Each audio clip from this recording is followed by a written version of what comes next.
Today is August 24th, 2017. 7 years ago today, anime lost one of the best minds it ever inherited, Satoshi Kon. Whether you're an old fan looking to learn a little bit more about Satoshi Kon, or someone who just clicked this video legitimately wondering who this guy was and why he was important to the industry, I hope you find something interesting. This video will be separated by categories rather than in chronological order, simply because there are so many facts about Satoshi Kon and his work that cross over time so much that we'd be jumping between his work so often that it might get a little too confusing.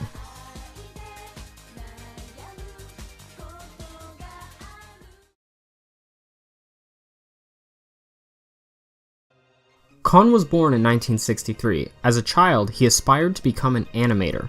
Some of his favorite anime consisted of Space Battleship Yamato, Future Boy Conan, and Mobile Suit Gundam. In 1982, he graduated from Musashino Art University's graphic design course. There's not too much interesting going on in his early life, not until he wrote his first manga.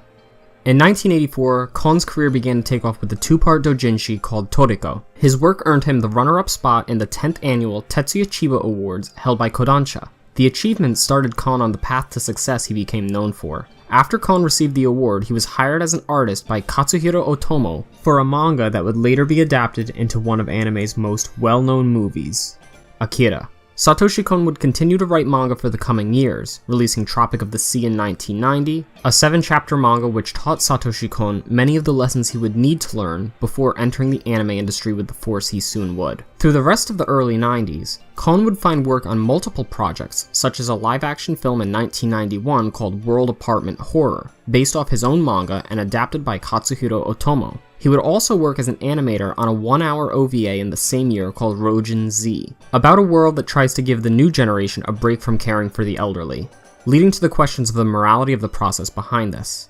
In 92, he worked as a key animator on Hashire Melos, directed by Tomoharu Katsumata, known for Devilman and Cutie Honey. In 93, he would begin working as an animator on Patlabor 2, the movie where he met director Mamoru Oshii, known for Ghost in the Shell. He would also provide storyboard work, animation, episode direction, and screenplay work for the 93 JoJo's Bizarre Adventure. The next year, Kon and Oshii would go on to cooperate on the manga series Seraphim, which unfortunately got cut short in October of 96 due to both Kon and Oshii having other commitments. In 95, Kon would release his last manga simply titled Opus, and it surely lives up to the title. Opus is quite literally the opus of Satoshi Kon's work to this point. Opus is a metafictional tale about a mangaka, and without spoiling too much, the manga is the story that Satoshi Kon speaks of in his 1990 word afterword in the Bijutsu Shupan edition of Tropic of the Sea. Kon details all the personal issues he dealt with during the serialization of Tropic of the Sea, and all of the trouble he caused for his editors, his assistants, and so on. In this afterword, he writes, "That dream was, of course, ephemeral, and by the middle of the serialization, my lifestyle was as dark as it could be. My sole source of pleasure, the nightcap I'd have before getting the little sleep I could." The end to Opus would mark the end of Satoshi Kon's manga career, as he got absorbed into the anime industry, although the series never truly ended. 95 was also the year where his story Magnetic Rose got adapted into Otomo's Memories.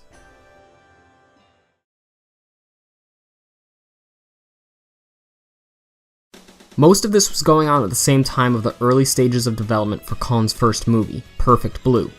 Originally, Perfect Blue was going to be a direct-to-video live-action adaptation of Yoshikazu Takoichi's novel, Perfect Blue: Complete Metamorphosis. But the Kobe earthquake of 95 damaged the studio they were producing the film in, and they had to resort to animating it. Both Kon and writer Sadayuki Murai believed the original novel wouldn't make a good film, and got approved to change a few things as long as they kept the view of the original novel intact. Kon would dedicate everything he had to the production of Perfect Blue, eventually putting his manga career to a halt, never giving endings to the series he thought deserved them. But out of that would be born some of the greatest anime movies of all time. Perfect Blue would release in 1998 under Studio Madhouse, as a story that blended both reality and fiction.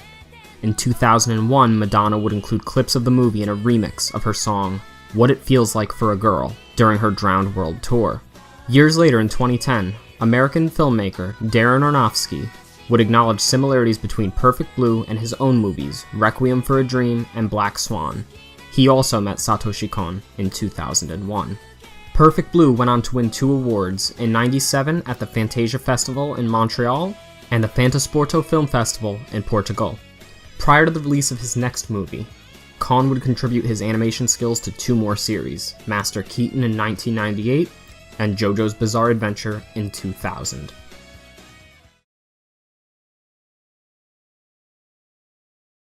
Millennium Actress would begin production after another plan of Kon's failed. He had considered adapting a novel by Yasutaka Tsutsui called Paprika. However, distributor Rex Entertainment went bankrupt, and Kon decided to work again with Sadayuki Murai and Studio Madhouse, the studio that he had worked on with Perfect Blue, and would continue to do so for the rest of his catalog. Millennium Actress, like Perfect Blue, would blend reality and fiction.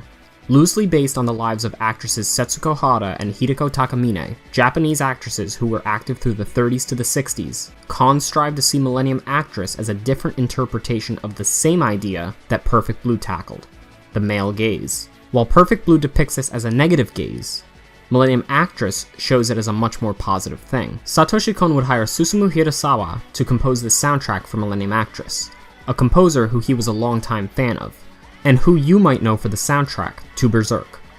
Millennium Actress went on to win grand prize in the Japan Agency of Cultural Affairs Media Arts Festival. Actually, it tied with Hayao Miyazaki's hit Spirited Away. The film also received many other awards that you can see on screen here. Millennium Actress would be released in 2002 and mark the beginning of the quite possibly most prolific time in Kon's life.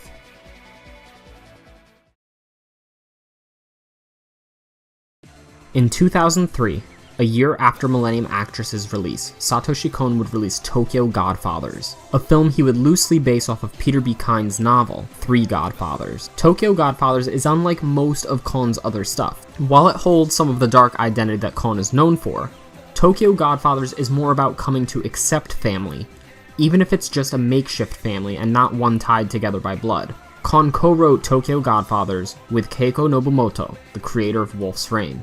Like his past films, Tokyo Godfathers would also go on to win a handful of awards. After the release of Tokyo Godfathers, Kon would have a plethora of unused ideas that he himself stated he could never get on paper due to time constraints.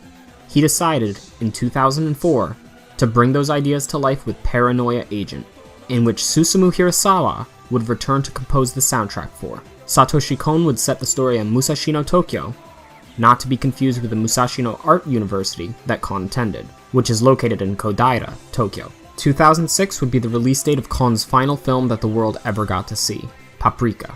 Yes, the Paprika that he considered to make an adaptation of prior to creating Millennium Actress. In 2003, he met the writer of the novel Yasutaka Tsutsui at an anime magazine event. Tsutsui would ask him to adapt Paprika into a film at that event, and Kon states, it had to be destiny. Paprika would go on, like Kon's other films, to secure a few awards and eventually inspire other works such as Christopher Nolan's 2010 movie, Inception.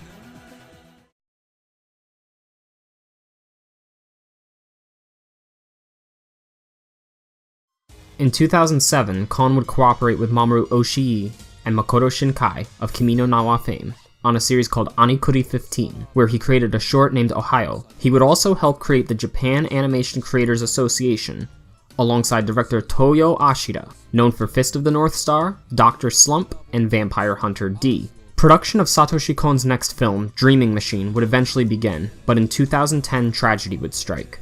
Kon was diagnosed with pancreatic cancer and given half a year to live. Though he would further suffer from pneumonia and survive even in his weakened state, the cancer would eventually take his life. He chose to spend the rest of his life at home instead of focusing on Dreaming Machine. He wrote a final message uploaded by his family to his blog after his death, and was also mentioned in Time Magazine's People of the Year in 2010. Darren Aronofsky would also go on to write a eulogy for Kon, printed in a retrospective book of his career called Satoshi Kon's Animation Works. Masahiro Maruyama, founder of Studio Madhouse, stated in July 2015 that Dreaming Machine still remains in production, but the project lacks a director to match Kon's abilities and vision.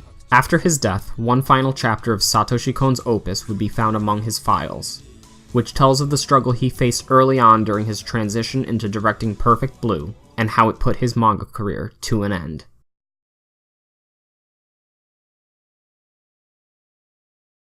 At the time, it wasn't part of my vocabulary, but looking back now, maybe those instants of waking up were precisely Perfect Blue, because the first thought that would pop into my head on waking was, I've got no time left.